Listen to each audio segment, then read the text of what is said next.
కరన్యాసాలు ఎలా ఉంటాయో, దాని జపం ఎలా చెయ్యాలో, దాని ధ్యానం ఎలా ఉంటుందో, ఆ ధ్యానమునందు ఆ అధిష్టాన దేవతని మనోనేత్రంతో ఎలా దర్శనం చెయ్యాలో అవన్నీ నేర్పి వెళ్ళిపోయాడు. కొన్నాళ్ళు అయిపోయిన తర్వాత ఈమె ఋతుస్నాత అయింది. ఋతుస్నాత సంతానమును పొందడానికి అర్హురాలు కాబట్టి ఆమె అంతఃపురంలో పైన నించునుండగా సూర్యోదయం అవుతుండగా బాలభానుడు బింబం కనపడింది. బాలభానుడి బింబం చాలా ఆకర్షణీయంగా ఉంటుంది. ఎర్రటి బింబం చాలా అందంగా ఉంటుంది. కొద్ది నిమిషాల్లో ఇక మాంసనేత్రంతో చూడలేము, దుర్నిరీక్షుడైపోతాడు. ఆ బింబం వంక ఆమె చూసి అబ్బా ఎంత బాగుందో సూర్యబింబం. సంస్కృత భారతానికి ఆంధ్ర భారతానికి కొద్దిగా తేడా ఉంది ఇక్కడ కర్ణచరణ ఘట్టాల్లో. ఎంత బాగుందో ఈ బింబం, ఈ బింబాల్లో ఉన్నటువంటి స్వామి ఎంత బాగుంటాడో అనుకుంది. అనగానే ఆయన దర్శనమిచ్చాడు. ఆయన సహజ కవచ కుండలములతో ఉన్నాడు. బంగారు ఛాయలో మెరిసిపోతున్నటువంటి సూర్యనారాయణమూర్తిని చూసింది. కన్య కదూ, కన్య అన్న మాటకు అర్థం ఏంటంటే కోరికలు పుట్టే పిల్ల. అందుకే తండ్రి అన్నల రక్షణలో ఉంచుతారు. కారణం ఏంటంటే పాపం అమాయకత్వం తెలియదు, దాన్ని ఆసరా చేసుకుని ఎవడో దుర్వినియోగం చేయకూడదని. కాబట్టి ఆ పిల్ల ఏం చేసిందంటే చూసి అబ్బా నాకు ఇలాంటి కొడుకుంటే అనుకుంది. ఆయన గభాల్లో వచ్చేసాడు.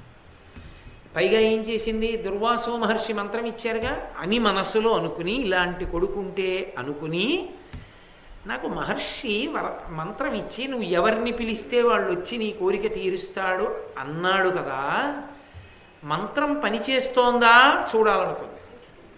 చెయ్యకూడని ప్రయోగాలు అవి, అక్కర్లేని పని. అది గబుక్కుని మంత్రాన్ని చేసింది. చేసేటప్పటికి వచ్చేసాడు ఆయన. వచ్చేసి ఎదురుగుండా నిలబడి కుంతి నువ్వు నన్ను ఏ కోరికతో పిలిచావో ఆ కోరిక నీకు అనుగ్రహిస్తానన్నాడు. అడిగిపోయి ఎందుకని, ఆమె కన్య, ఆయన అనుగ్రహిస్తానంటున్నది పుత్రుణ్ణి. ఎలా చెల్లుతుంది? ఇంతకుముందు మంత్రం చేతిలో ఉంది కదా అని బాలభానుణ్ణి చూసి కన్యాచాపల్యం, కోరరాని కోరిక మనసులో కదిలింది. వచ్చేసాడు దేవత. ఇప్పుడు సంశయంలో పడిపోయి ఆయనతో అంది, కార్యమొక్కటియును లేదు కౌతుకమున నేను మంత్రంబు నుడివితి, ఇంత మాత్ర చేసి నీకు ఇచ్చటికి విచ్చేయనేలా తివిరి అరుగుము గ్రమ్మర దేవ నీవు. నేను కౌతుకమున ఏదో కుతూహలంతో మంత్రం పనిచేస్తుందా అని చేసేసానంతే, తప్ప నాకేం పని లేదు. ఉత్తినే రమ్మన్నానంతే. నిజంగా అలా రమ్మందా? ఉత్తినే చూద్దాం అసలు వస్తాడేమో అని ఉంటే ఇంకోలా ఉండేది. పిలిచినప్పుడు నాకు ఇలాంటి కొడుకుంటే అన్న భావన కలిగింది. అందుకని ఇప్పుడు ఆయన ఎదురుగుండా నిలబడ్డాడు. వచ్చి ఏమీ పని లేదు. ఇప్పుడు ధర్మ సంకటం వచ్చింది. అమ్మో కొడుకు పుడితే కన్యని ప్రమాదం కాదు, జీవితం ఏమైపోతుంది, తన జీవితం కాదు పుట్టింటి వారు ఏమైపోతారు, పెళ్ళి ఏమైపోతుంది. భయపడిపోయి ఏమీ పని లేదండి. ఇది కన్యాచాపల్యం, వెళ్ళిపో అది. ఆయన అన్నాడు, నీవు ఏ కోర్కెతో నన్ను పిలిచావో నువ్వు జ్ఞాపకం చేసుకో. నువ్వు ఏ కోర్కెతో పిలిచావో నీ మనసుకి తెలుసు, మంత్రానికి లొంగి వచ్చిన నాకు తెలుసు. ఇప్పుడు నేను ఏ కోరిక కోరావో ఆ కోరిక తీర్చకుండా వెళ్ళకూడదు, ఎందుకంటే నువ్వు మంత్రానుష్ఠానం చేసావు కాబట్టి ఇచ్చి వెళ్ళాలి. ఆ కోరిక నా ధర్మం, అది దేవతగా. కాబట్టి నేను ఇచ్చేసేయాలి. ఒకవేళ కుదరదంటావా, పరిపక్వత లేని నీకు అటువంటి మంత్రం ఇచ్చి నన్ను అవమానించినందుకు నీ గురువైన దుర్వాసుని ఇప్పుడే బూది కుప్ప చేస్తా. 2, ఇంత అపరిపక్వత కలిగినటువంటి పిల్లకి దుర్వాసుడు ఏ వరం ఇస్తాడో అని చూసుకోకుండా ఆయన సేవలో పెట్టినందుకు నీ తల్లిదండ్రుల్ని బూడిద చేస్తా. 3, యోగ్యత లేకుండా నీ శీలాన్ని నడవడిని అనుశీలించకుండా ఇచ్చాడు కాబట్టి నువ్వు నవ్వుల పాలైపోతావు. ఎందుకంటే వీళ్ళందరూ బూది కుప్ప అయ్యాక కారణాన్ని లోకం వెతుకుతుంది, అప్పుడు నువ్వేం తెలుస్తుంది, నవ్వుల పాలవుతావు. కాబట్టి చూసుకో, నీకు నేను దివ్య దృష్టిని ఇస్తున్నాను. ఎందుకంత కోప్పడుతున్నాను అనుకుంటున్నావేమో, నేనిచ్చిన దివ్య దృష్టితో ఆకాశం వంక చూడన్నాడు. చూసింది ఆవిడ. మనసులో ఒక కోరికతో ఒక కన్య పిలిచి వచ్చినటువంటి దేవతని తిరిగి పో అంటున్న మాట విని దేవతలు నవ్వుతున్నారు. ఇంద్రాది దేవతలు పిచ్చాడు వెళ్ళాడు మంత్రంతో పిలిస్తే నాకు పనేం లేదు పొమ్మంటోంది. వేడుకుంటున్నాడు ఎదురుగుండా నిలబడి, నేను నువ్వు అడిగిన వరం ఇచ్చి వెళ్ళాలి, నా ధర్మం అని చెప్పుకోవలసిన పరిస్థితి వచ్చింది సూర్యుడికి అని నవ్వుతున్నారు చూడన్నాడు. సూర్యుడిచ్చిన దివ్య దృష్టితో చూసింది, పెద్ద సంకటంలో పడిపోయింది. ఇప్పుడు కానీ గురువుగారి కోసం, తల్లిదండ్రుల కోసం, తన జీవితం కోసం సరే నేను కోరుకున్నది కటాక్షించు అందా కొడుకు పుడతాడు, అనలేదా ఉపద్రవం వస్తుంది. నిర్ణయించగలిగినంత పరిణత లేదు. ఎవరినైనా సంప్రదించగలదా? సమయం లేదు, అవకాశం లేదు. ఎదురుగుండానా దుర్నిరీక్షుడైన సూర్యనారాయణమూర్తి నిలబడి ఉన్నాడు. ఆమె ఈ మాటకి మిక్కుటమైనటువంటి సిగ్గుపడిపోయింది. సిగ్గుపడిపోయి దుర్వాసో మహర్షి ఇచ్చిన మంత్రము ఎంత శక్తివంతమో నిరూపణమైపోయింది ఆమె జీవితంలో. ఇప్పుడంది, నన్ను నిచ్చటకున్ కర్తలు జననియు జనకుండు కాక చనునే నాకున్ వనితాధర్మము విడువగా అనగా ఇట్లైన వంశహానియు కాదే. ఒక ఆడపిల్ల బిడ్డని కన్నది అన్న మాటకు అర్థం ఏమిటి అంటే, ఆమె తల్లిదండ్రులు పెద్దలు అంగీకరించి ఎవరికిచ్చి వివాహం చేశారో ఆ పురుషుని వలన సంతానం కన్ననాడు సంతోషంగా చంకనెత్తుకుని తిరుగుతుంది. ఈ పూర్వాంగం లేదు నాకు, ఇప్పుడు నువ్వు సంతానాన్ని ఇస్తానంటున్నావు, ఈ సంతానం నా ప్రతిష్టకి భంగకారణం కదా, తెలిసి తెలియని ఆడపిల్లని పిలిచాను, అంతేకాని ఇంత ధర్మ సంకటం ఉంటుందని నాకు తెలియదు. కాబట్టి నువ్వు నాకు బిడ్డనివ్వడం నాకు అనుగ్రహమా శాపమా? ఎందుకు నాకు బిడ్డ అని ఆమె అంది. మంత్రబలమెరుంగ మది కోరి తప్పు చేసితి మహాత్మా, దీని జట్టగాగా అవధరింపు కెట్టులైన నా బాల్యంబు కరుణ సైపవలయు కమలమిత్ర. తప్పు చేయకూడని పనే చేశాను. ఒక మంత్రం యొక్క శక్తిని తెలుసుకోవడానికి ఒక చిన్న ప్రయోగం చేద్దామని చేసేసాను. అలా చేయకూడదు. ఇచ్చినవాడు మహర్షి, చాపల్యంతో చేశాను, ఖచ్చితంగా తప్పే.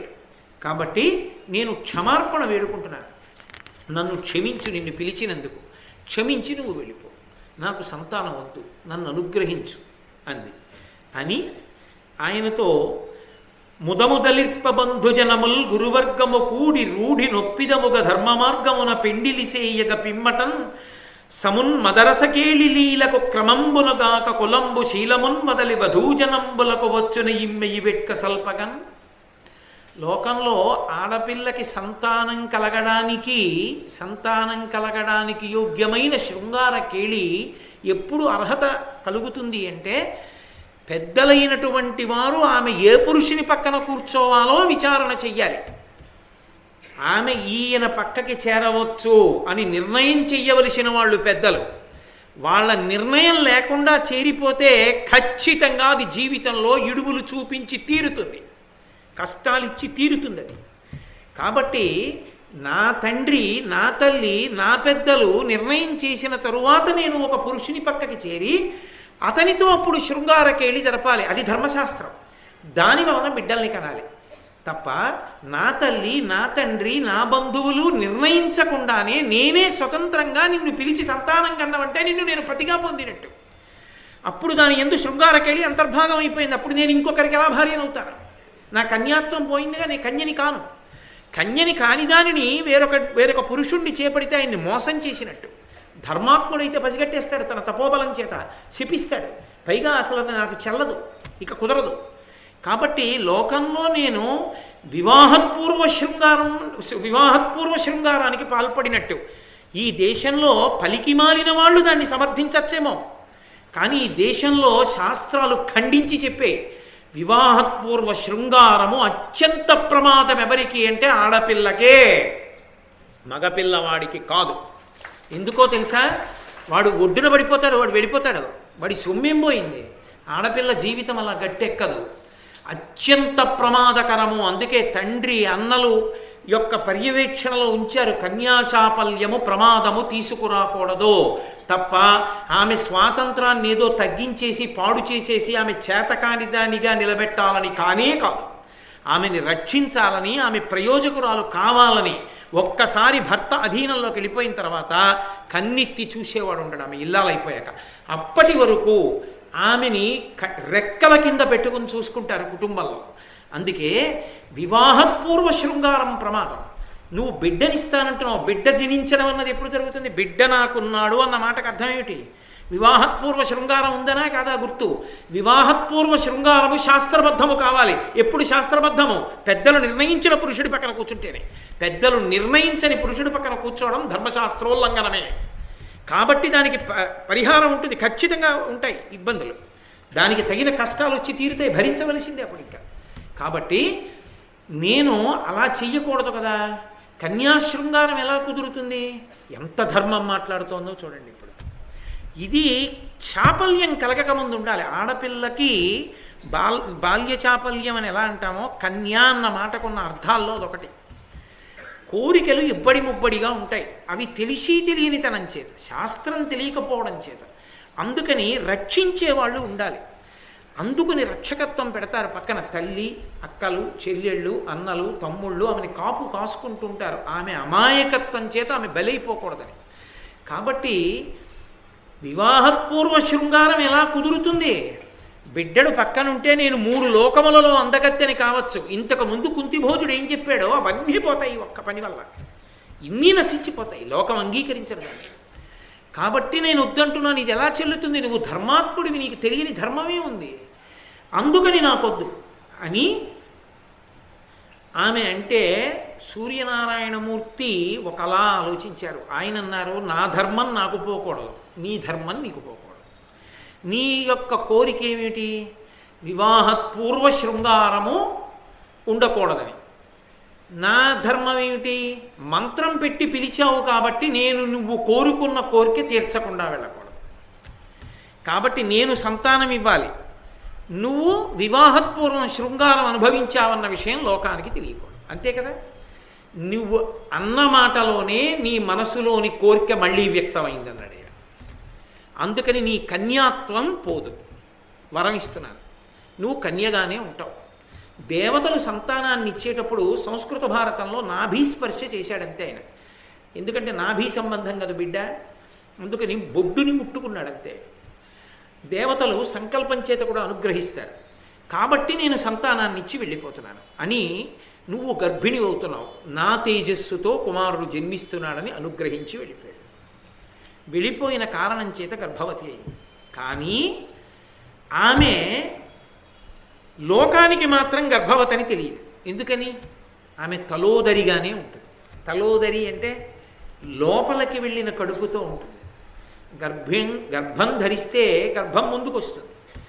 లోక విరుద్ధంగా ఆమె కన్యగా కడుపు ఎలా ఉండేదో అలాగే ఉండిపోయింది. ఆమె నిండు చూలాలైనా కూడా సూర్యనారాయణమూర్తి యొక్క అనుగ్రహం చేత. ఎవ్వరికీ తెలియదు, ఒక్క వృద్ధ దాది యొక్క కుమార్తెకి మాత్రమే తెలుసు ఆమె గర్భిణి అని. ఆమెకి ప్రసవ సమయం ఆసన్నమైంది. ఈమె సహాయం చేసింది, పిల్లవాడు పుట్టాడు. ఒక మొగ్గ పువ్వుగా విచ్చుకున్న తరువాత అందులో సౌరభం ఎంత సహజంగా వచ్చేస్తుందో, కన్యనై బిడ్డణ్ణి కన్నానా ఇల్లాలినై బిడ్డణ్ణి కన్నానా అన్న దాంతో తల్లితనానికి సంబంధం లేదు. పాలు చేపునకు వచ్చి నా బిడ్డడు అని చూసుకుంది. బంగారు కాంతితో వెలిగిపోతున్నాడు బాలసూర్య బింబల్లా. సహజ కవచ కుండలాలతో ఆనాడు తాను సూర్యుడిని ఎలా చూసిందో అలాగే ఉన్నాడు. వాడిని చూసి వదలలేకపోయింది. అబ్బా, సహజ కవచ కుండలాలతో బిడ్డడు లేడు లోకంలో, ఇటువంటి బిడ్డడికి తల్లిని. కానీ వివాహపూర్వ శృంగారం, పిల్లవాడిని చూస్తే లోకం శంకిస్తుంది. కాబట్టి వీడిని పెంచలేను, తల్లిగా ఉంచుకోలేను, వదలలేను, ఎవరికీ చెప్పలేను. 3 మార్గాలు. 1 బిడ్డణ్ణి వదిలిపెట్టలేక చచ్చిపోవడం, 2 బిడ్డణ్ణి చంపడం, 3 బిడ్డను వదిలేయడం. 3 ఏం చేయాలి? 3 ఏది చేసినా శాస్త్ర విరుద్ధం. 3 ఏది చేసినా కొన్ని కోట్ల జన్మలకి సరిపోయినంత పాపం మూట కట్టుకోవాలి. ఎంతమంది పాడయ్యారు? ఇవి ఆలోచించవలసిన అవసరం ఇప్పుడు పురుషుడికి ఏమైనా ఉందా? అందుకని తస్మాత్ జాగ్రత్త జాగ్రత్త అని చెప్పడం. శాస్త్రాలు ఏదైనా మాట్లాడాయి అంటే ఏదో ఎవరినో తక్కువ చేసి మాట్లాడాలని కాదు. సహజంగా లోకంలో ఎవరికి ఈ ఒక్కొక్క ఉపాధికి ఉండే బలహీనత ఉపాధికి ఉంటుంది, ఒక ఉపాధికి ఉండే బలం ఒక ఉపాధికి ఉంటుంది. తప్ప హేతువుని మరిచి మాట్లాడడం, యథార్థాన్ని విడిచిపెట్టి మాట్లాడడం అర్థరహితమైన విషయం. అమాయకుల జీవితాలతో చెలగాటమాడటం. ఉన్న యథార్థమైన విషయాన్ని మాట్లాడడమే బాగుంటుంది తప్ప సూర్యనారాయణమూర్తి కదా అని నేను ఈ మాట మాట్లాడకపోతే మహాభారతంలో కుంతి జీవితంలోంచి ఏమి వ్యాసుడు అందిద్దాం అనుకుంటున్నాడు అన్నది అందించడంలో నేను పొరపాటు పడతాను. కాబట్టి ఆ మాట నేను అనకుండా ఉండాను. పురుషుడు కాబట్టి సూర్యుడు ఆలోచించడు. ఇప్పుడు ఆయనకి సంబంధం లేదు, ఆయన ధర్మం అయిపోయింది. ఆయనకి ఆలోచించవలసింది ఎవరు? ఈమె ఏం చేసినా పాపం ఎవరిది? ఈమెదే. కాబట్టి బిడ్డను ఉంచుకోలేకపోయింది. ఎందుకని? కన్న తల్లిదండ్రుల్ని తిడతారు, పెంచుకున్న తల్లిదండ్రుల్ని తిడతారు, మంత్రం ఇచ్చిన గురువుని తిడతారు, బిడ్డనిచ్చిన సూర్యనారాయణమూర్తిని తిడతారు, ఒళ్ళు మరిచి ప్రవర్తించావని తన్ని తిడతారు. ఆ పిల్లాన్ని చూసి 10 మంది నవ్వుతారు. సహజ కవచ కుండలాలతో పుట్టి 10 మందిలో నవ్వుల పాలయ్యే కన్నా వీడెవరో తెలియని అనామకుడైపోవాలనుకుంది. ఒక పెట్టె ఒకటి తెప్పించి దాని నిండా సుగంధ ద్రవ్యాలు మెత్తటి పాన్పు ఏర్పాటు చేసి నవ్వుతున్నటువంటి బొద్దుగా ఉన్న ఆ పిల్లవాడు కిలకిలా నవ్వుతుంటే ఆ పిల్లవాడిని మందసంలో పెట్టి పెట్టె మూసేసి ఒక పడవలో పెట్టి ఆ పడవని తీసుకుని వెళ్ళి అశ్వనది ప్రవాహం మంచి వేగంగా ఉన్న చోట విడిచిపెట్టేస్తూ ఆ పిల్లవాడిని చూసి ఎంత ఏడ్చిందో మహాతల్లి. ఆవిడంది, ఏ పుణ్యసతికి నీవింక నందనుడవై ఎక్కడబడియదో ఏ నిరుంగ, ఏ పుణ్యరాలుకో ఇప్పుడు నిను పుత్రుగా గాంచుటకు మేలి కలనుగాంచు, లలిబాంసుకేళి నల్లన నడయాడుచు అవ్యక్త మధుర వాక్యామృతంబు వీనుల కురియుచు వెడద కన్నుల పిన్న నవ్వును శుభలక్షణములు నమర తేజరిల్లు నిన్ను తెరవ ఎవ్వత యొక్కో అడర గృచ్చి ఉరమునందు చేర్చి వేట్క మిగుల వేనవేల భంగుల కొని ఆడి నగుచు ముద్దులాడ కొడక. ఓరి కొడక, నువ్వు పెరిగి పెద్దవాడివి అవుతుంటే, నువ్వు బోసి నోటితో నవ్వుతుంటే, నిన్ను ఎత్తుకుని తిప్పుతూ నీకు పాలిస్తూ నువ్వు మట్టిలో ఆడుకుంటూ బుడిబుడి నడకలు నడుస్తూ నువ్వు కింద పడిపోతూ అమ్మా నా వంక చూస్తే నేను పరిగెత్తుకొచ్చి నిన్ను ఎత్తుకుంటే, మా అమ్మ నన్ను ఎత్తుకుందని నువ్వు మురిసిపోయి ధైర్యంగా కూర్చుంటే, నీ తల మీద చెయ్యి వేసి నేను భుజం మీద వేసుకుని జో కొడితే నువ్వు పొంగిపోతే నిన్ను చూసుకుని నేను మురిసిపోవాలి. అవ్యక్త మధురం అంటే అది మాట కాదు, కానీ దానికి అర్థం లేదు. అయినా నువ్వు నీ భావనని అవ్యక్త మధురమైన మాటలతో వ్యక్తం చేస్తుంటే అమ్మ కొద్దిగా వాడికి తెలుస్తుంది, ఈవిడ మా అమ్మ అని తెలుస్తుంది. అమ్మ వచ్చి ఇలా నించుందనుకోండి, వాడు కాళ్ళు చేతులు గబగబ గబగబ కదిపేసి ఇంత బోసినోరు తెరిచేసి నవ్వేసి ఇలా కొట్టేసుకుని ఉంగా అంటాడు. ఏ నాన్న అని ఇలా ఎత్తుకునేటప్పటికి పొంగిపోయి అమ్మ మెడిలా పట్టేసుకుంటాడు, ఇలా కొంగు పట్టేసుకుంటాడు. అమ్మ ఎంత పొంగిపోతుందో ఆ ధనులు విని తన పట్ల ఆవిష్కరించినటువంటి ప్రేమ. ఒక నాయనమ్మ ఎంత పొంగిపోతుందో, ఒక తాత, ఒక అమ్మమ్మ, ఒక తాతయ్య, ఒక మేనమామ ఎంత పొంగిపోతారో ఆ బిడ్డడు గుర్తుపట్టి అవ్యక్త మధురధ్వనులు చేస్తుంటే నాకు లేదా అదృష్టం. ఏ తల్లికో దొరుకుతావు, ఆవిడికి నందనుడవయ్యావు. అది ఆవిడ మాటలో అర్థం. నందన శబ్దం ఆనందకారకం. పిల్లవాడు ఏడవడం తల్లికి ఆనందం. లోకంలో ఎవరు ఏడిచినా ఆనందం కాదు. పుట్టిన బిడ్డవాడు ఏడవకపోతే తల్లికి శోకకారకం. అదేంటి పిల్లాడి ఏడిపే వినలేదు, ఏమైపోయాడు, ఉన్నాడా ఉన్నాడా ఉన్నాడా అని 10 మందిని అడుగుతుంది. అదే క్యారమని ఏడిచాడు అనుకోండి, తను పడిన ఇంత కష్టం మరిచిపోతుంది, ఆ బిడ్డ పుట్టాడు. ఏడుపులో కూడా తల్లిని పెట్టగలిగిన వాడు కాబట్టి బిడ్డడికి నందనుడని పేరు కొడుక్కి. నాకు నందనుడివి కాలేదు నువ్వు, నా దురదృష్టం.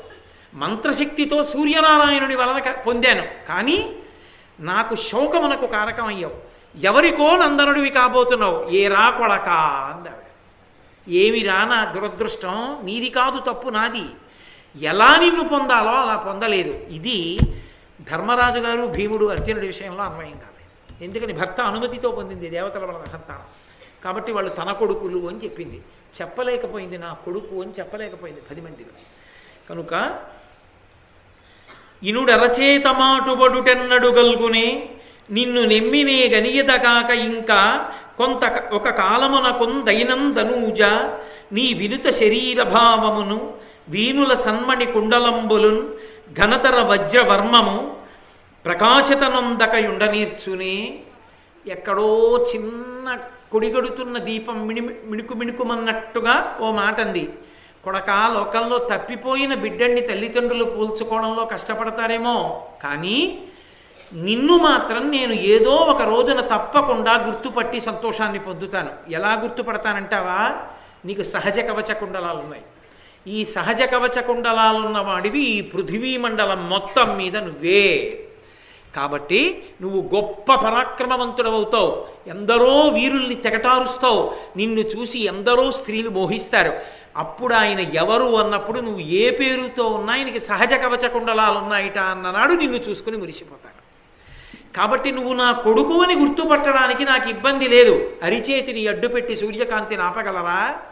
అలా నువ్వు నా కొడుకని నేను గుర్తుపట్టడానికి ఏ అభ్యంతరం లేదు. ఈ రెండిటితోనే గుర్తుపడతా ఎప్పుడైనా. పిచ్చి తల్లి ఆ గుర్తుపట్టడం కూడా ఎడవడానికే పనికొస్తుందని గుర్తుపట్టలేకపోయింది. వివాహపూర్వ శృంగారము జీవితాంతము ఏడుపునకే కారణమవుతుంది తప్ప అది సుఖమునకు సంతోషమునకు కారణము కాదు. ఈ దేశంలో చెల్లదు. భారతం చదివిన వాళ్ళైతే, సంస్కృతి తెలిసిన వాళ్ళైతే చెల్లుతాయన్న మాటలు చెప్పారు. కాబట్టి ఆమె ఎంతో బాధపడి ఆ పిల్లవాడిని మందసంలో పెట్టి పడవలో పెట్టి ఆ పడవని బాగా ప్రవాహ వేగం కలిగినటువంటి అశ్వనది యందు విడిచిపెట్టేసింది. ఆ పడవ ఆ మందసంతో కలిసి చర్మణ్వతీ నదిలోకి వెళ్ళిపోయింది. ఆ చర్మణ్వతీ నదిలోంచి యమునా నదిలోకి వెళ్ళిపోయింది. యమునా నదిలోంచి గంగా నదిలోకి వెళ్ళిపోయింది. గంగా నదిలో పెద్ద వేగం లేని చోట ఒక చోట పడవ ఆగింది. అక్కడికి ధృతరాష్ట్రుని యొక్క స్నేహితుడైనటువంటి సూతుడు వచ్చి జలక్రీడలు ఆడుతున్నాడు. జలక్రీడలు ఆడుతుండగా ఎదురుగుండా ఒక పడవలో మందసం కనపడ్డాయి. ఏమిట్రా పడవ ఎదురుగుండా అలా ఉంది, అందులో మందసం ఉంది చూడండి అన్నాడు. చుట్టూ ఉన్న వాళ్ళు వెళ్ళి మందసాన్ని మూత తీసి చూశారు. అపర సూర్య భగవానుడా అన్నట్లుగా ప్రకాశిస్తున్నటువంటి పిల్లవాడు కవచకుండలాలతో ఉన్నాడు. ఏమండి మరి అన్నాళ్ళు ఆ పిల్లాడికి పాలెక్కడివి, ఎలా బతికాడంటారేమో. పరమేశ్వర నిర్ణయాలు అలా ఉంటాయి. నేను మొన్ననే ఎక్కడో చదివాను, ఒక పసి పిల్లవాడిని, అప్పుడే పుట్టినటువంటి పసి గుడ్డుని ఎవరో తీసుకెళ్ళి ముళ్ళకంపలో పడేసి 4 తాటాకులు మూత పెట్టి వెళ్ళిపోయారట. ఎన్నో గుడ్లగూబలు ఆ పిల్లవాడిని తినేయడం కోసం వచ్చి ఆ తాటాకుల్లోకి వెళ్ళి ఎలా తినాలో తెలియక ఎగురుతూనే ఉన్నాయి అరుస్తూ. ఏదో శవం ఉందేమో అని భయపడి అటుగా పెడుతున్న వాళ్ళు ఎవరో చూడలేదు. 3 రోజులు ఏడిచాడు ఆ పిల్లాడు. 3వ రోజున విందెవరో ఒక ఆవిడ. పసిపిల్లాడున్నాడేమో అని ధైర్యం చేసి వచ్చి గుడ్లగూబల్ని తరివి తాటాకులు తీశారు. 3 రోజుల తర్వాత కూడా పిల్లాడు బతికే ఉన్నాడు. ఆ పిల్లవాడిని తీసుకెళ్ళి హాస్పిటల్లో చేర్చారు అని నేను పేపర్లో చదివాను. వాడే కారణ జన్ముడు, ఎందుకు పుట్టాడు. కాబట్టి కర్ణుడు బతికాడు అంటే దైవ సంఘటన, ఈశ్వర కృప. అంతటి తేజోమూర్తి ఎందుకు శరీరాన్ని విడిచిపెడతాడు? సూర్యానుగ్రహం కలిగిన బిడ్డడు. కాబట్టి ఆ పిల్లవాడిని చూశాడు సూతుడు. ఆయనకి సంతానం లేదు. ఇది భగవంతుడే ఇచ్చిన సంతానమని ఎత్తుకుని గబగబా ఇంటికెళ్ళి భార్య రాధని పిలిచాడు. రాధ, మనకి పరమేశ్వరుడు కృప చేశాడు, లేకపోతే గంగానది ఏమిటి, గంగానదిలో స్నానం ఏమిటి, స్నానం చేస్తుంటే పడవ ఏమిటి, పడవలో మందసం ఏమిటి, మందసంలో బిడ్డ ఏమిటి, ఎవరి బిడ్డడో తెలియదు. మన కోసమే పుట్టాడు. పైగా సహజ కవచ కుండలములు ఉన్నాయి పిల్లాడికి. కాబట్టి ఇవాళ నుంచి ఈ పిల్లవాడిని మనమే పెంచుకుందాం. కర్ణములకు కుండలములతో పుట్టాడు కాబట్టి కర్ణుడు అని పేరుంచుతున్నానన్నాడు. నామకరణం చేసేటప్పుడు బ్రాహ్మణులు అడిగారు తండ్రిని, ఏ పేరు ఉంచుతామని అడిగారు. కర్ణ అన్నాడు. వాళ్ళు అన్నారు, మేము కూడా ఓ పేరు పెడుతున్నాం ఈ పిల్లాడికి. నామకరణం తండ్రి చెప్తాడు, తాతగారిది అధికారం అసలు. తాతగారు తండ్రికి చెప్తారు. వాళ్ళు అన్నారు, బ్రాహ్మణులు అన్నారు, లోకంలో ఎన్నో నామకరణాలు చేశాం, అందరూ ఆ బిడ్డల తండ్రి ఏ పేరు చెప్తే, లేకపోతే తాతగారు ఏ పేరు చెప్తే ఆ పేరు పెట్టాం. ఈ పిల్లవాడికి మేము కూడా ఓ పేరు పెడదాం అనుకుంటున్నాం. ఎందుకో తెలుసా? ఇంత కాంతి ఏ పిల్లవాళ్ళలో మేము ఎప్పుడు చూడాల. ఇదేమిటి, బంగారు రంగుతో బాలసూర్యుడు ఎలా ఉన్నాడో అలా ఉన్నాడు, కళ్ళు దిగ్గుమనేటట్టున్నాడు. ఈ కాంతి ఏమిటి ఈ పిల్లాడికి? అందుకని మేము ఒక పేరు పెడుతున్నాం. ఈ పిల్లవాడి కాంతిని దృష్టిలో పెట్టుకుని ఈ పిల్లవాడి పేరు వసుసేనుడు అన్నారు వాళ్ళు. అందుకని 2 పేర్లతో పిలవబడ్డాడు. వసుసేనుడు ఒక పేరు, కర్ణుడు ఒక పేరు. 2 పేర్లతో పిలవబడి పెద్దవాడయ్యాడు. అందుకని అతను సూర్యుడి యొక్క కొడుకు. జనమేజయ మహారాజా, మళ్ళీ వెనక్కి వెళ్ళండి. అడిగాడు కదా మధ్యలో, అసలు ఏమిటి రహస్యం ఉంది చెప్పమన్నాడు. అందుకని వైశంపాయనుడు జనమేజయుడితో చెప్తున్నాడు. అందుకని వాళ్ళిద్దరి మధ్య ఒక అనుబంధం ఉంది, సూర్యుడి కొడుకు కర్ణుడు. కాబట్టి తన కొడుకు కవచకుండలాలు పోతాయని తాను వచ్చాడు. వచ్చి ఇంద్రుడు వస్తాడు జాగ్రత్తరా అని పరాకు చెప్పి వెళ్ళాడు. అప్పుడు కూడా నేను నీ తండ్రిని అని మాత్రం చెప్పలేదు. తల్లి ఏడిచింది కానీ ఆవిడ చెప్పలేదు. తండ్రి తెలిసుండి పరాకు చెప్పాడు కానీ తాను చెప్పలేదు. కారణం ఒక్కటే కారణం, వివాహపూర్వ శృంగారం. ఇందులో మళ్ళీ మహాభారతంలో ఒక పెద్ద చిక్కు ప్రశ్న ఒకటి ఉంది. అలా వివాహపూర్వ శృంగారంలో పుట్టినటువంటి కర్ణుడు లోకకంటకుడు అయ్యాడు. కర్ణుడిని చూసుకునే దుర్యోధనుడు యుద్ధానికి వెళ్ళాడు, లేకపోతే యుద్ధమే జరగదు కురుక్షేత్రం. కాబట్టి లోకనాశనానికి కర్ణుడు కారకుడు అయ్యాడు. ఇంకొక కన్యకి కూడా పుత్రుడు పుట్టాడు. సత్యవతీదేవికి కన్యాత్వమనందే కొడుకు పుట్టాడు. ఆయన వ్యాస భగవానుడు. ఆయన లోకమంతటి చేత నమస్కరింపబడ్డాడు. ఇప్పటికీ గురు పౌర్ణమి నాడు నమస్కరింపబడుతున్నాడు. మరి ఒక కన్యాగర్భం లోకనాశనానికి కారణమైతే ఓ కన్యాగర్భం లోకోద్ధరణకి ఎలా కారణమైంది అంటే చాపల్యము కన్యది కర్ణుడు పుట్టడంలో. వ్యాసజననమునందు సత్యవతీదేవికి చాపల్యం లేదు, కారణజన్ముడు. అంతే. పరాశర మహర్షి నీ వలనే పొందాలి కొడుకునని ఇచ్చేశాడంతే. ఆమె మరులు కొనలేదు, ఆమె పరాశర మహర్షిని కోరలేదు. పరాశర మహర్షి కోరి ఇచ్చాడంతే. నీ వలన పుట్టాలి కారణజన్ముడు, అందుకు పుడుతున్నాడని చెప్పాడు. వ్యామోహము స్త్రీ వైపు నుండి లేదు కాబట్టి ప్రమాదము అంకురించలేదు. అందుకే వ్యాసుడు నా కొడుకని చెప్పుకోగలిగింది ఆవిడ. ఆయన లోకోద్ధారకుడు కాగలిగాడు. వివాహపూర్వ శృంగారము, ఆడపిల్ల తొందరపడడం, ఆడపిల్ల దాన్ని కప్పెట్టే ప్రయత్నం చేయడం ఎప్పటికీ ఆమె జీవితంలో ఇడుములే. అవి ఎప్పటికీ తీరేవి కావు. తీర్పు మహాభారతం. కాబట్టి తద్వ్యతిరేకంగా ఎవరూ చెప్పకూడదు, పిల్లల్ని పాడు చెయ్యకూడదు. నీకేం చెప్పి వెళ్ళిపోతావు, జీవితాలు పాడైపోతే నువ్వే కర్త అవుతావు. ఆ పాపం చుట్టుకోకుండా ఉండాలి అంటే ఉన్న విషయాన్ని ఉన్నట్టే చెప్పాలి. మహాభారతంలో వ్యాసుడు ఎందుకు ఇచ్చాడో ఆ విషయాన్ని ఉన్నట్టు చెప్పాలి తప్ప చెప్పడానికి మొహమాటం అయితే మార్చి ఇంకోలా మాట్లాడడం చాలా తప్పు. అలా చెప్పకూడదు ధర్మ వ్యతిరేకంగా. కాబట్టి అందుకు చెప్పాడయా సూర్యనారాయణుడు. సరే, ఆ తర్వాత ఇంద్రుడు రావాలి కదూ, అందుకని వచ్చాడు. ఆయన బ్రాహ్మణ వేషంతో వచ్చాడు. ఇది దోషం. ఏ తల్లి కడుపున ఏ తండ్రి కడుపున పుట్టాడో ఆ తల్లిదండ్రులే మా బిడ్డ అని చెప్పి పెంచి ఉంటే కర్ణుడు ఎలా ఉండేవాడు అన్నది అసలు ఊహకు అందని విషయం. అసలు మహాభారతం అందది. ఇంకా అసలు ధర్మరాజు గారు రాజే కాడిహ, కర్ణుడే రాజు. కర్ణుడు రాజ్యరికం చేస్తాడు. పైగా ఇంకొక మాట చెప్పాలంటే యుగాంతము వరకు కర్ణుడే రాజు. ఎందుచేత యుగాంతమేమి, కలియుగంలో కూడా కర్ణుడు ఉంటాడు. కారణం, కర్ణుడు చిరంజీవి. కర్ణుడి కవచకుండలాల్లోంచి అమృతం పడుతూ ఉంటుంది. అమృతం పడుతుంది కాబట్టి ధర్మరాజు, భీముడు, అర్జునుడు, నకులుడు, సహదేవుడు వెళ్ళిపోతారు కాబట్టి తప్ప కర్ణుడు వెళ్ళడు. కర్ణుడు వెళ్ళడు కాబట్టి కర్ణుడే ధర్మంతో రాజ్యానికి కూర్చుంటే అసలు ద్వాపర యుగం తర్వాత కలియుగం రాదు.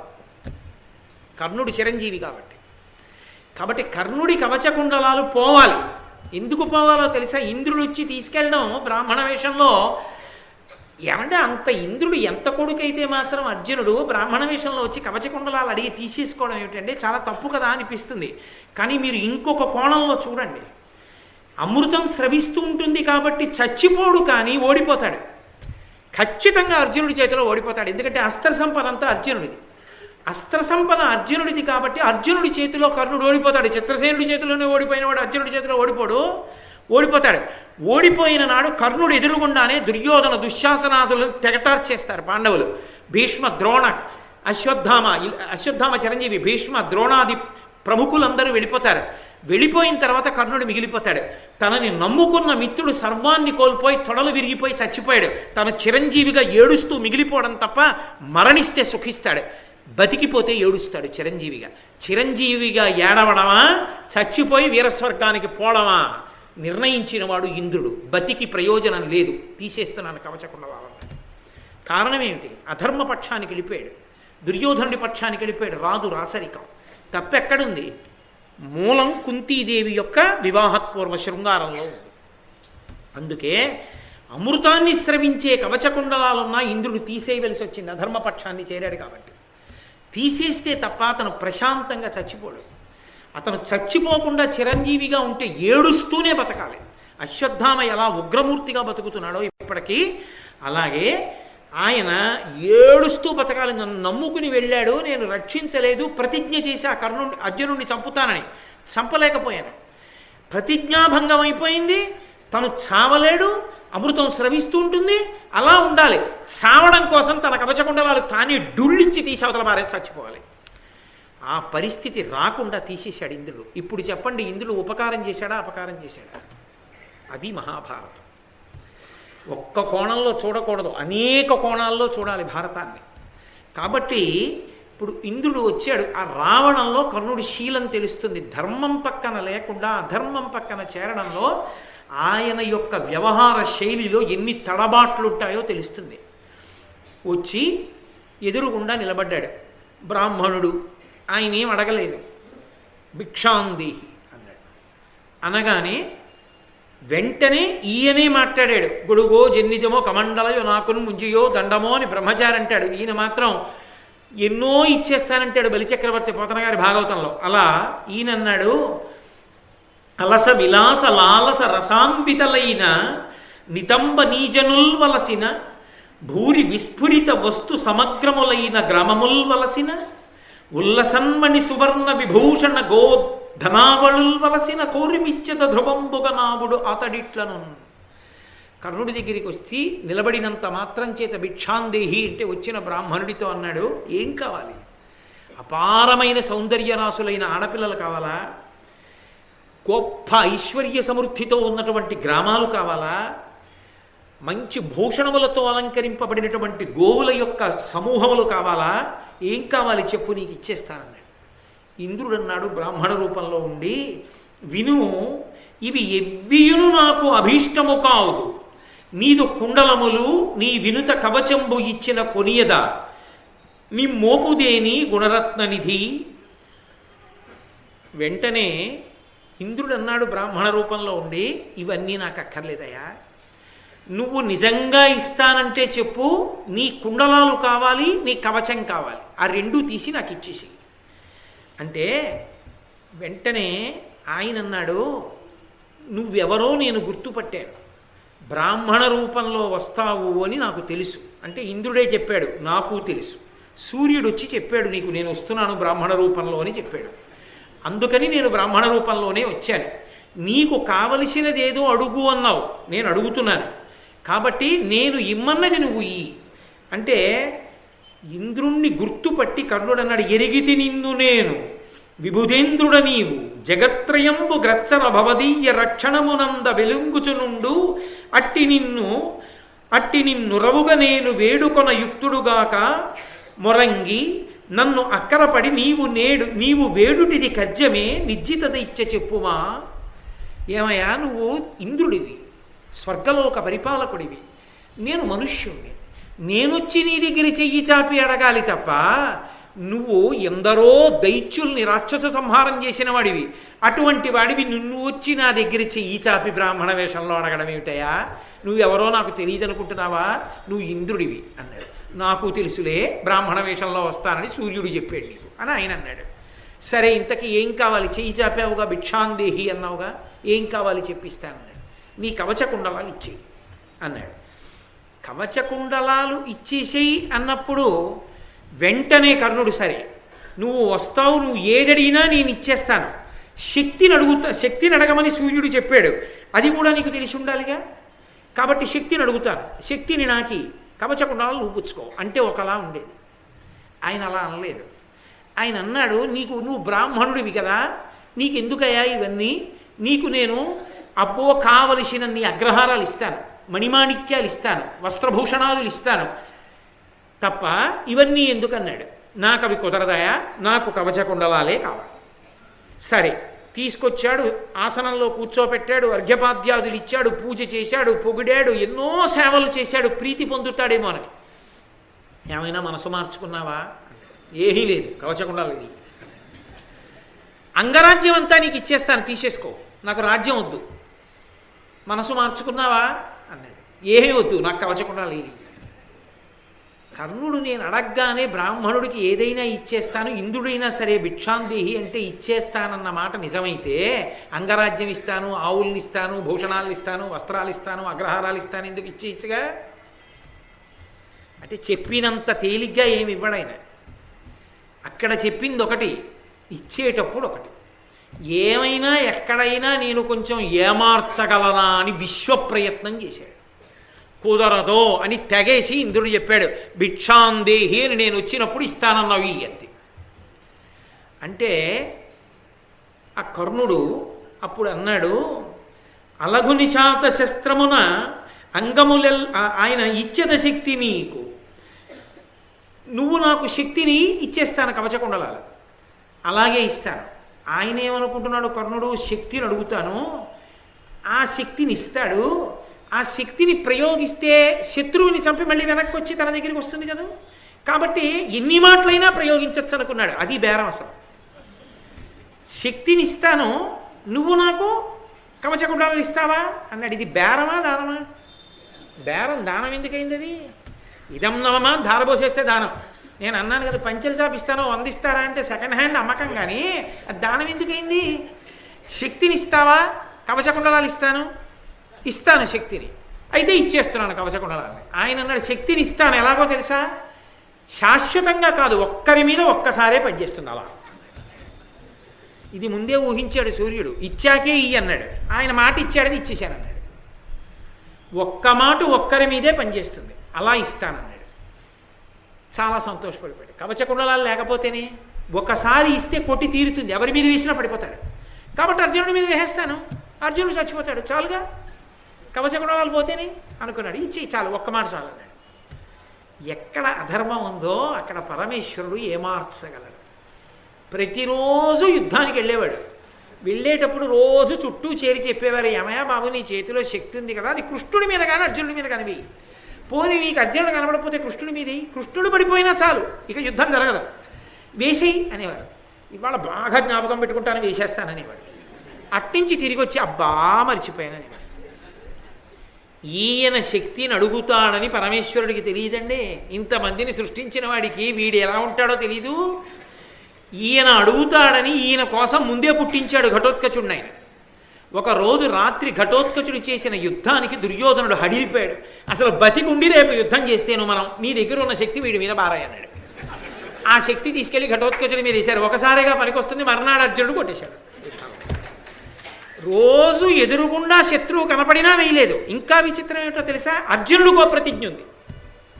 కారణం ఉండక్కర్లేదు, నేను నీతో యుద్ధం చేస్తాను బయటికి రా అంటే వచ్చి యుద్ధం చేస్తాడు. అర్జునుడు ప్రతిజ్ఞ చేశాడు, నేను అలా చేస్తానని.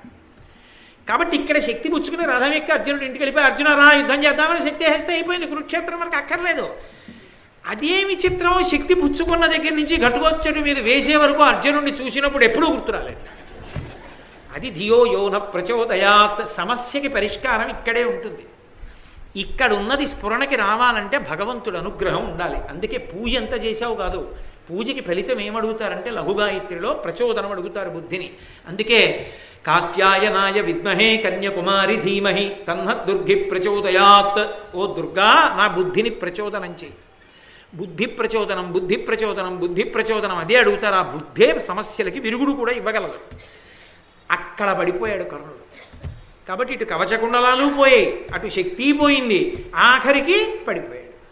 కాబట్టి ఓ మహానుభావా, ఆ శక్తిని ఇమ్మన్నావు కదూ కర్ణ, నీకు ఇచ్చేస్తున్నాను. ఇచ్చద శక్తి నీకు వినుమెర్పడనాజిమదీయ శత్రులంగ్రచ్చర చంపి చంపి ఎదిగ్రమ్మర చేతికి వచ్చుచుండు. నీకిచ్చుట అట్లు కాదు, భువినెందును దుర్జయుడైన నీ రిపుంజెచ్చర తన్ను నొక్కరిని చేకురు నన్ను భజించు క్రమ్మరన్. నేను వేస్తే శక్తి శత్రువుని సంహరించి మళ్ళీ వెనక్కి వస్తుంది, మళ్ళీ వేయచ్చు నేను, కానీ నీకు అలా కుదరదు. ఒక్కసారి ఒక్కడి మీదే పనికొస్తుంది, అలా ఇస్తున్నాను తీసుకో అన్నాడు. అర్జునుడి మీద వేసేయచ్చు అనుకున్నాడు. సంతోషంగా చాలు ఇచ్చేసేయమన్నాడు. పూజ చేసుకున్నాడు. తీసేసుకున్నాడు. వెంటనే తన కవచకుండలాల్ని తీసి ఇచ్చేయడం కోసమని తీసి ఇచ్చేస్తూ మళ్ళీ ఆగాడు. కత్తి తీసి కొయ్యబోయి ఆగాడు. ఆగి, మరి నేను నా శరీరంలో సహజంగా వచ్చాయి కదా ఈ కవచం కుండలాలు, ఇవి నేను కోసేసి ఇచ్చేస్తే నా రూపము విరూపము కాదా, నన్ను చూసిన వాళ్ళు భయపడరా అని అడిగాడు. నిజం కదా, కోసి ఇచ్చేస్తే నెత్తురు మాంసం ఉంటే కనబడ్డ కీటకం వల్ల పట్టుకోదండి, దాని మీద ఎలా కట్టుకుంటాడు ఇంకో కవచం మాంసం బయటికి వచ్చాక. కాబట్టి ఎలా మరి విరూపాన్ని పొందుతానుగా అన్నాడు.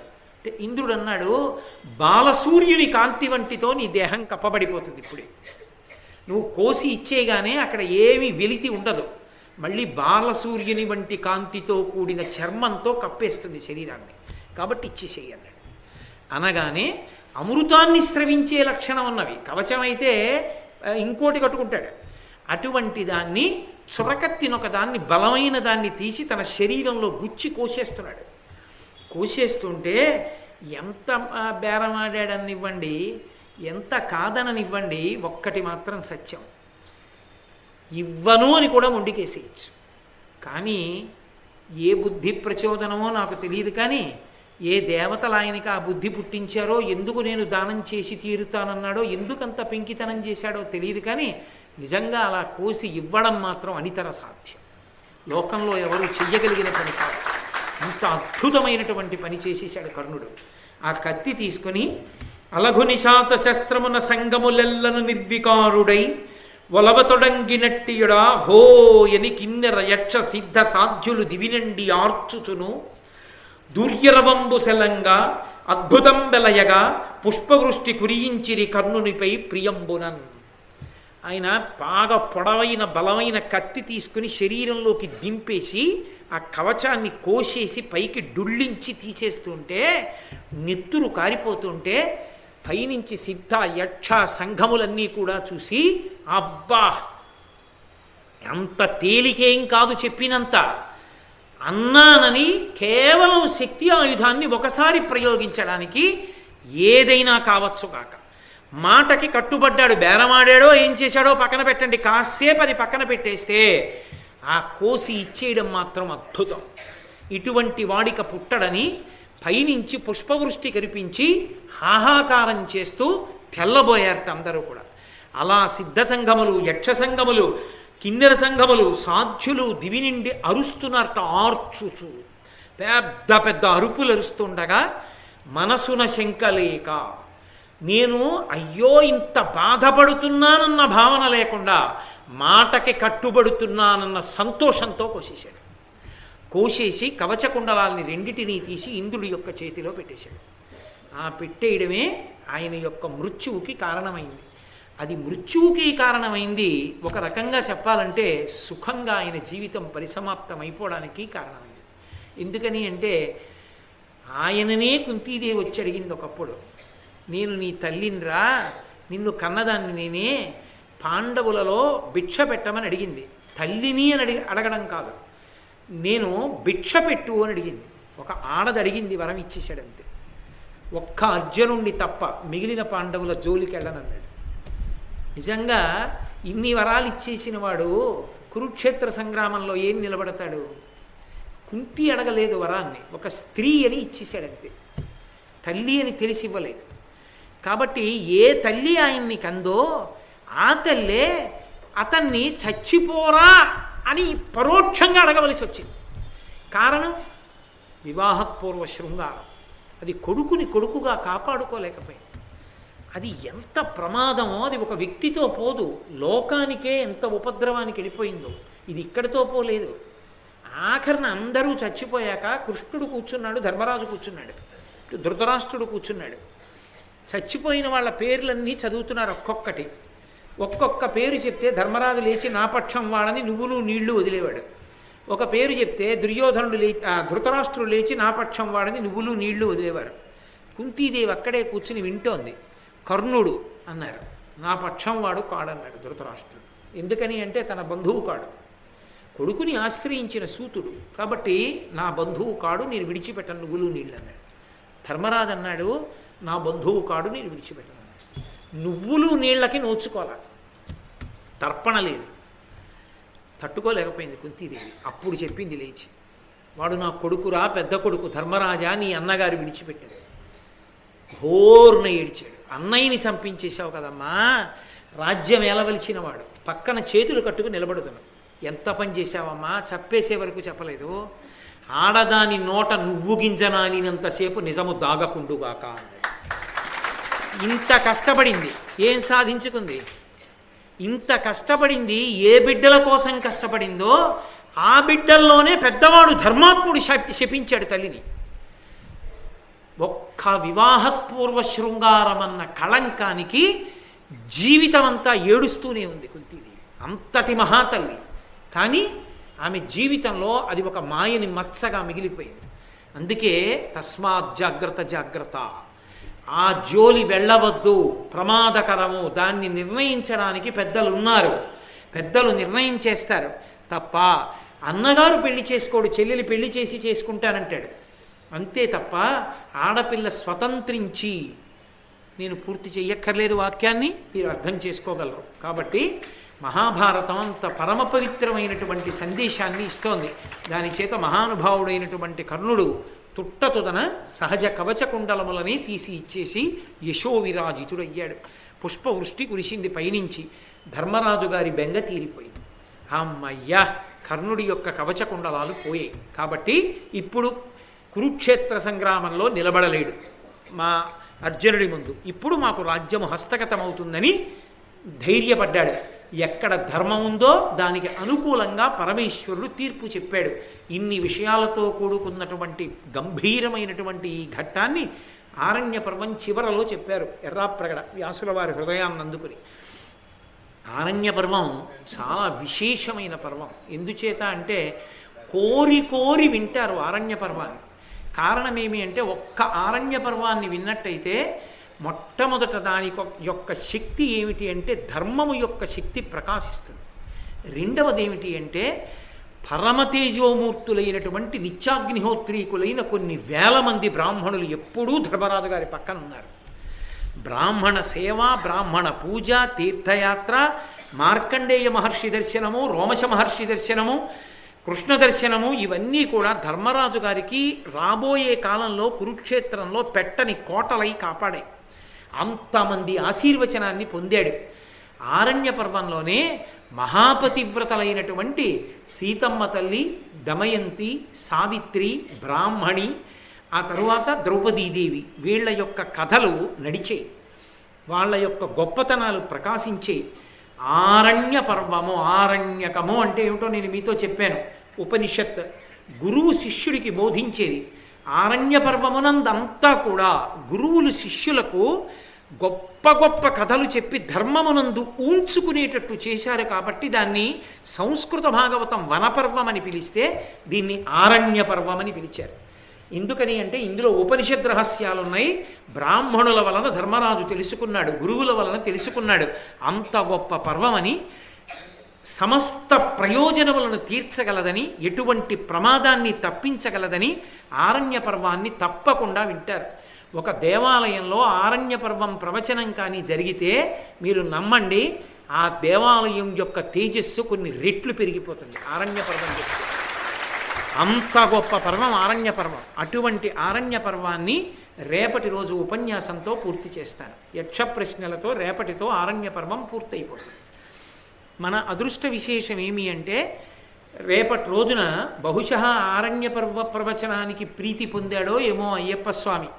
మనకి ఇక్కడ జరిగేటటువంటి సమస్తమైన వైదిక కార్యక్రమముల యందు బ్రహ్మస్థానంలో కూర్చునేటటువంటి సుబ్రహ్మణ్య శర్మ గారు అనుకోకుండా నా దగ్గరికి వచ్చి ఒక కోరిక వ్యక్తం చేశారు. నేను కోనసీమ నుండి అక్కడి నుంచి కూడా బాగా వేదం చదువుకున్నటువంటి ప్రకాండులైన బ్రాహ్మణులందరినీ పిలిచి వాళ్ళందరితో వేదం చదివించి స్వంతంగా దేవాలయం కూడా పెట్టక్కర్లేదు, నా డబ్బులతో నేను వాళ్ళ పూజ చేసుకుని వాళ్ళతో వేదం చదివిస్తానన్నారు. నేను తెల్లబోయా. ఇది కదురా అరణ్య పర్వం అంటే. అంటే ఈ పర్వం పూర్తయినప్పుడు రోమశ మహర్షి, మార్కండేయ మహర్షి, ఆ నిత్యాగ్నిహోత్రీకులైన బ్రాహ్మణులు వీళ్ళందరూ కూడా ఇప్పుడు రేపు రాబోతున్నటువంటి బ్రాహ్మణ మండలినంతటినీ ఆవహించి వచ్చి ఇక్కడ వేదమంత్రాలు చదవబోతున్నారు. అది ఇలా సిద్ధించిందనమాట. నా ప్రమేయం లేకుండా, నేను చెప్పకుండా బ్రహ్మస్థానం పూనుకుంది. మార్కండేయ మహర్షి ఎలా పూనుకున్నారో అలా పూనుకున్నారు ఆయన. ఎంత విచిత్రం రా అనుకున్నాను. అందుకే రేపు ఆరణ్య పర్వ ప్రవచనం పూర్తయిపోగానే ఎందరో బ్రాహ్మణోత్తములు వస్తున్నారు. వాళ్ళందరూ కూడా వేదస్వస్తి చేస్తారు. ఆ వేదస్వస్తి అయిపోయిన తర్వాత శర్మగారు వాళ్ళని ఆరాధన చేస్తారు. ఆ పవిత్ర కార్యక్రమాన్ని మనందరం పూర్తి చేసుకుని బహుశः ఏర్పాటు చెయ్యకుండానే ఇంకొకరి ద్వారా అంతమంది బ్రాహ్మణులు వచ్చి వేదస్వస్తి జరుగుతూ ఆరణ్య పర్వం పూర్తయినటువంటి భారత ప్రవచనం ఈ మధ్య కాలంలో బహుశः ఒక్క ఈ దేవాలయంలోనే జరుగుతుంది. కాబట్టి రేపటి రోజున ఆ అదృష్టాన్ని జారవిడుచుకోకుండా ఆ బ్రాహ్మణోత్తముల యందు మార్కండేయాది మహర్షుల దర్శనం చేసి అనుగ్రహాన్ని పొందడానికి మీ అందరూ కూడా తప్పకుండా రండి. రేపు ఆరణ్య పర్వాన్ని పూర్తి చేస్తాను. చక్కగా మనందరం కృష్ణ భగవానుని యొక్క దివ్యమైనటువంటి అనుగ్రహంతో సర్వకాలముల యందు ధర్మాన్ని అనుష్ఠించి భగవంతుని యొక్క పరిపూర్ణమైన రక్షణ ఆయన యొక్క నిర్హేతుకమైన కృపా కటాక్ష వీక్షణముల చేత పొందుతామని వేరొక్కసారి ధైర్యంతో సెలవిస్తూ రేపు సాయంకాలం 6:30 ఖచ్చితంగా ప్రసంగం ప్రారంభమైపోతుంది. అందులో చాలా గంభీరమైనటువంటి భాగం నడవాలి. ఎందుకంటే ఆరణ్య పర్వం పూర్తవడం కూడా బ్రాహ్మణ రక్షణతోటే పూర్తవుతుంది. ఆరణి కోసం పెడతారు పాండవులు, వెళ్ళినప్పుడే యక్షప్రశ్నలు వస్తాయి. ఒక బ్రాహ్మణుణ్ణి కాపాడడం ఎంత గొప్పో, బ్రాహ్మణ ధర్మం ఎంత గొప్పదో చెప్పడంతోనే రేపటి ప్రసంగం పూర్తవుతుంది. ఆరణ్య పర్వం అంతా అలా ప్రారంభమై అలాగే పూర్తయింది. ధౌమ్యుడి సూక్తంతో మొదలై బ్రాహ్మణులతో పూర్తయింది, యక్షప్రశ్నలతో. కాబట్టి రేపటి ఘట్టం అత్యంత కీలకమైన ఘట్టం, ఆరణ్య పర్వ పరిసమాప్తి. ఆ పైన రేపటి కార్యక్రమం అయిపోయిన తరువాత ఏమి అన్నదాన్ని రేపు ప్రకటిస్తాను. మంగళాశాసనపరై మదాచార్య పురోగమై సర్వైశ్చ పూర్వైరాచార్యై సత్కృతాయాస్తు మంగళం. మంగళం కౌసలేంద్రాయ మహనీయ గుణాత్మనే చక్రవర్తి తనూజాయ సర్వభౌమాయ మంగళం. ఉమాకాంతాయ కాంతాయ కామితార్థప్రదాయినే శ్రీగిరీశాయ దేవాయ మలినాథాయ మంగళం. సర్వం శ్రీ ఉమామహేశ్వర పరబ్రహ్మార్పణమస్తు. స్వస్తి.